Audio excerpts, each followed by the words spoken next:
morning, beloveds. So I have my orthopedic doctor's appointment today, and my ankle is 1,000 times better than it was on Monday. And this is the frustration of anybody dealing with an autoimmune. By the time we can get in to see the doctor about the flare that we're in, the flare's over. So, and that's part of the reason why it takes people up to 10 years to get properly diagnosed. So, if you're dealing with something, you're not alone. You're not alone. So, been there, done that. Okay. And we are doing the Voice Celestial. We are in chapter 5, doing Heaven and Hell. And I noticed that yesterday, Facebook auto-corrected me to Heaven and Heal, as in He will. I'm like, So I haven't fixed it yet, but I fixed it this morning. So I don't know why I put my glasses on.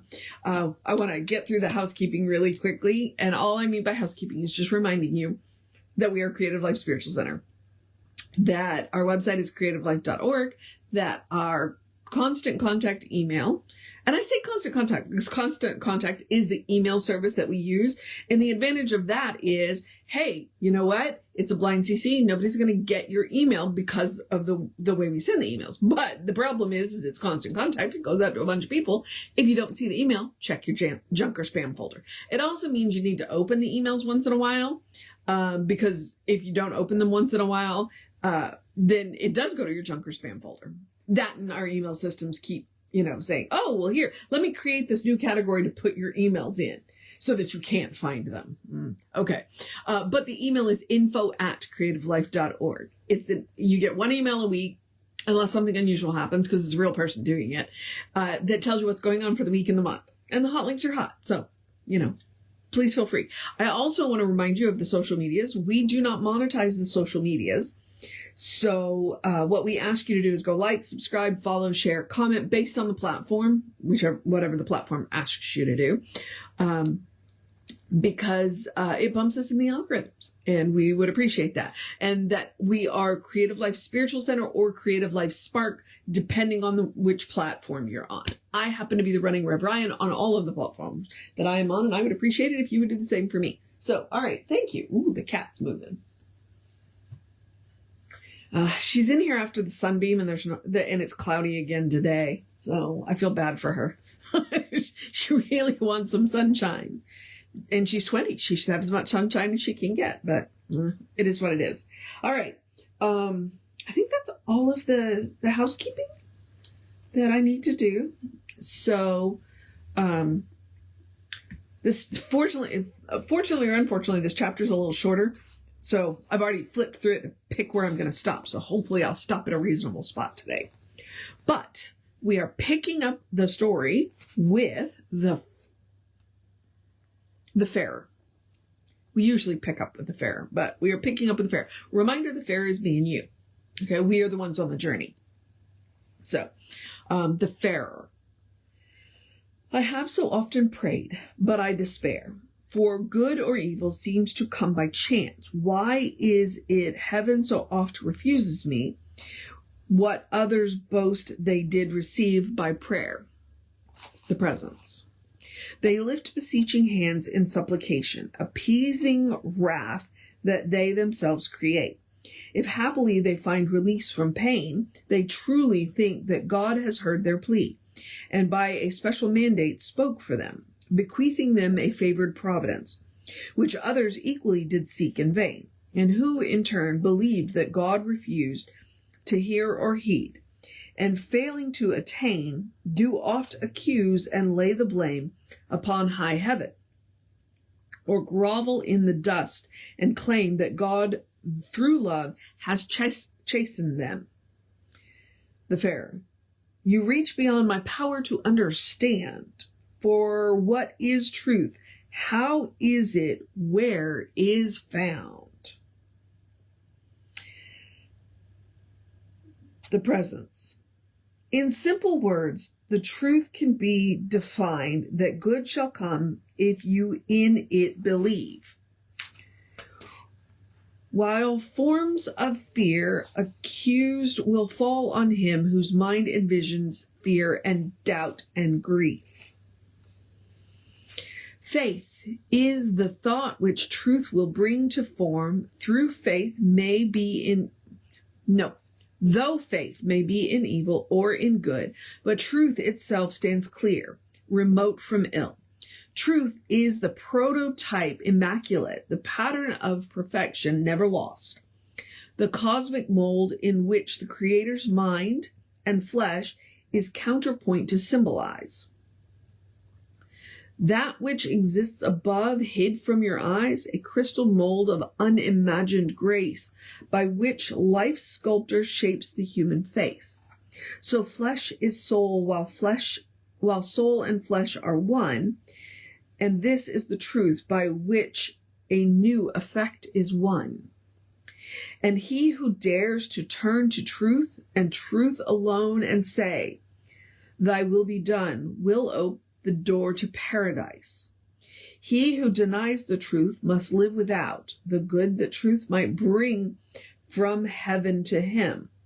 But truth itself will suffer no defeat, and like a tree upon the desert's edge, wind-blown, sand-scoured, and buffeted by age, can stand alone against the ravages of time and still hold life within itself.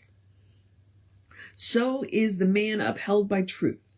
His roots run deep and drink their fill from hidden springs. Yet few there be who claim this heritage. Discard tradition's blight and choose to live free souls.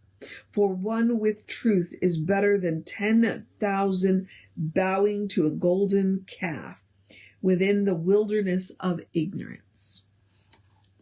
The Pharaoh. Then I, who have from early youth been bound by creeds, cut off from truth through ignorance, I see it well, myself created heaven or hell. The nether regions of despair are fantasies drawn from the air, by sickened minds held in a trance, distracted by their ignorance. The presence. You speak the truth. No doom is sealed. The reign of hell has been repealed. At every crossroad build a shrine. The souls of all the earth are mine. There is no power that puts to rout the stalwart mind that will not doubt. The Pharaoh. Then I will put my trust in thee.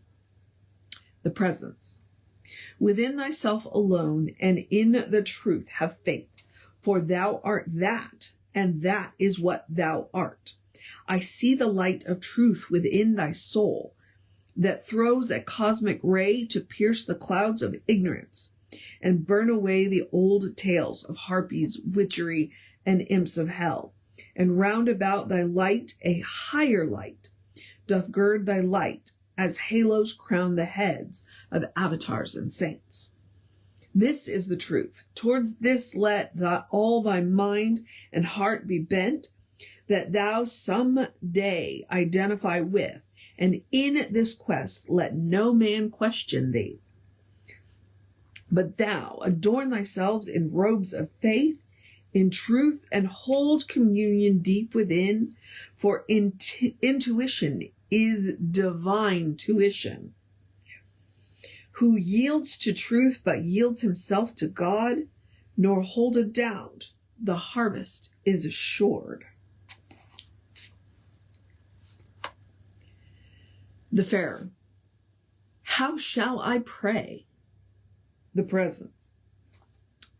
Prayer is a conscious union of the soul with God, a recognition that the whole is wholly present in the seeming part, around, above, below, within the heart. And in this work, this is of prayer the essence, the hour by hour awareness of the presence. The Pharaoh. Does this exclude petition for his grace, that he forgive our sins and make a place for souls bowed down with shame and grief in bitter need for pardon and relief? The presence. How slow the mind to cast off ancient creeds, to gain relief by counting of the beads. Throw off forever the vestments of tradition. God is not won by groveling petition. And if it be you have a need of health, of friendship, peace of mind, or wealth, make first your union with the source of all. Your word contains the answer to your call. The Farer.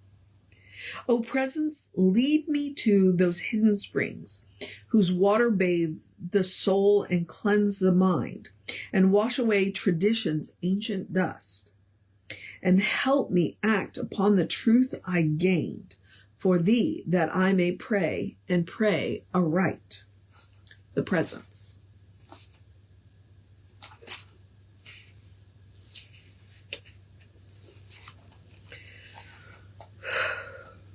With all that is, you are identified, and rule conditions, save in this alone. You cannot violate the harmony of universal law, which must obtain in heaven itself, for heaven is harmony, whose law is uniform and dominate all lesser cause and manifest in life, but subject only to the cosmic law, which never binds the wise. You are yourself originating cause, and speak creatively in all affairs that constitute your world. Out of the boundless you emerge and hold the scepter of power within your hand, and in your heart the knowledge of its being.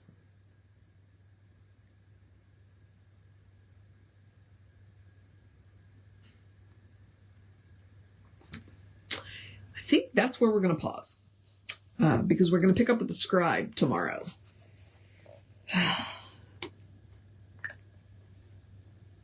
And tomorrow we'll finish the chapter. There's only 4 pages left.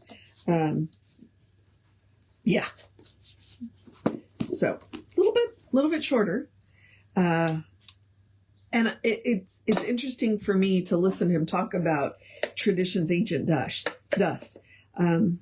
Simply because one of the things that I do love and love very much is mythology, which is ancient dust. But to his point, one of the things that's very important is he said the presence answered the question, and then he said, well, what about people who are bowed by shame, and can they not make petitions?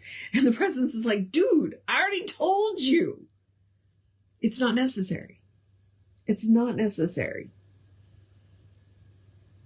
So, yeah, dude, I already told you. Can you imagine the president saying that? This is me in modern language. Dude, I already told you.